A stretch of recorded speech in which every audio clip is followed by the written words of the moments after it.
పెద్ద సమాజమైన వాడబలిజ, అగ్నికుల క్షత్రియులు, జాలరి, పల్లెకారులు, పల్లెకాపు, గంగపుత్రులు, ముతురాసులు, ఇవన్నీ ఇత్యాది పల్లెకారుల కులాలన్నీ కూడా ప్రత్యేకమైన దృష్టి సారించాలి. దాదాపు 794 కిలోమీటర్ల తీర ప్రాంతం ఉండి ఈ రోజుకి జట్టీలు లేకుండా ఇబ్బంది పడతా ఉన్నారు. ఇప్పుడు గంగవరం పోర్ట్ లాంటిది నిర్మాణానికి పల్లెకారులు, జాలర్లు, మత్స్యకారులు ప్రాణాలు పోయినాయి. తిరిగి వాళ్ళకి ప్రత్యామ్నాయ అవకాశాలు కల్పించడంలో నిజంగా వెనుకబడి ఉన్నాం. తెలుగుదేశం జనసేన ప్రభుత్వం రాగానే అలాంటి మత్స్యకారులందరికీ అండగా ఉంటాం. అలాగే ప్రతి 30 కిలోమీటర్లకు కూడా జట్టీలు ఉండాలనేదే నా ఉద్దేశం. దాన్ని కూడా చంద్రబాబు నాయుడు గారి దృష్టికి తీసుకెళ్లి ప్రభుత్వం ఏర్పాటు చేయగానే ఎంత తొందరగా ప్రారంభించాలో, ఎంత త్వరగా జట్టీలు ప్రారంభించాలో కూడా దాని వైపు దృష్టి సారిస్తాం. ముఖ్యంగా మత్స్యకారుల పిల్లల్లో బాల కార్మికులు ఎక్కువైపోయారు, స్కూళ్లు సరిగ్గా లేక. అలాంటి చోట్ల ఆశ్రమ పాఠశాలలు ప్రారంభించాలని నేను మనస్ఫూర్తిగా ఆకాంక్షిస్తున్నాను. అలాగే మేము చేసింది, మా నాయకర్ గారు కానీ మేమందరం చేసింది, జగన్ వచ్చి రాగానే బీసీల దగ్గర డబ్బు ఉండకూడదు, పల్లెకారుల దగ్గర డబ్బు ఉండకూడదు, మత్స్యకారుల దగ్గర డబ్బు ఉండకూడదు అని చెప్పి జీవో 217 పట్టుకొస్తే ఆ రోజున మేము నర్సాపూర్లో నేనే స్వయంగా ఆ జీవో 217 2 ముక్కలుగా చించేశాం. ఏదైనా సరే ఒకటే మాట చెప్పి నేను ముగిస్తా ఉన్నాను. మీ అభివృద్ధికి 153 కులాల సముదాయమైన బీసీ కులాలకి జనసేన అండగా ఉంటుంది. మీకు ఆర్థిక పరిపుష్టిని చేకూర్చేలా మీకు అండగా ఉంటాం.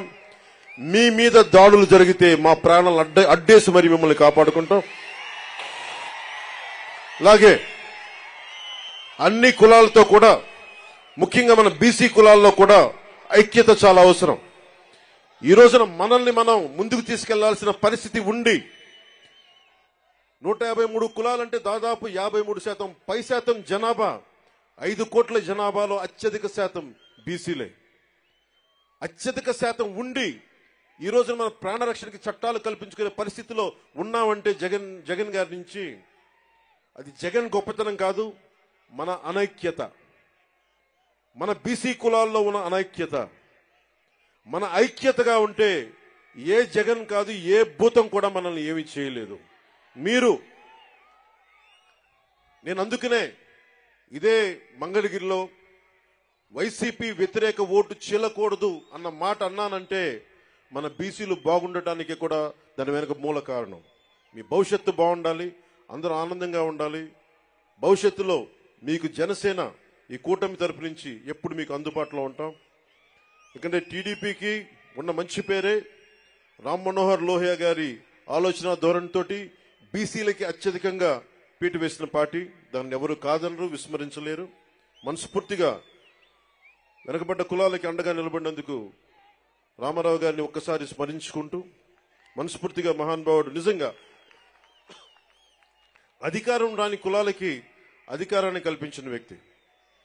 రామ్ మనోహర్ లోహియా గారి స్ఫూర్తిని 80s లో ఆయన ముందుకు తీసుకెళ్లారు.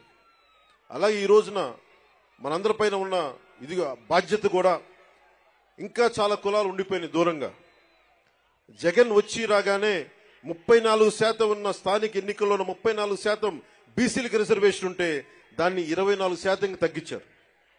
24% తగ్గిస్తే 16,800 మంది బీసీలు స్థానిక నాయకత్వాన్ని కోల్పోయారు. తిరిగి జనసేన తెలుగుదేశం ప్రభుత్వం రాగానే ఇదివరకట్లాగే 34% పునరుద్ధరించాలి. అలాగే బాగా నచ్చింది నాకు ఈ దీంట్లో, తిరిగి కేంద్ర ప్రభుత్వానికి 33% చట్టసభలో రిజర్వేషన్ కల్పిస్తామని చెప్పింది కూడా నాకు మనస్ఫూర్తిగా దానికి ఆనందం అనిపించింది.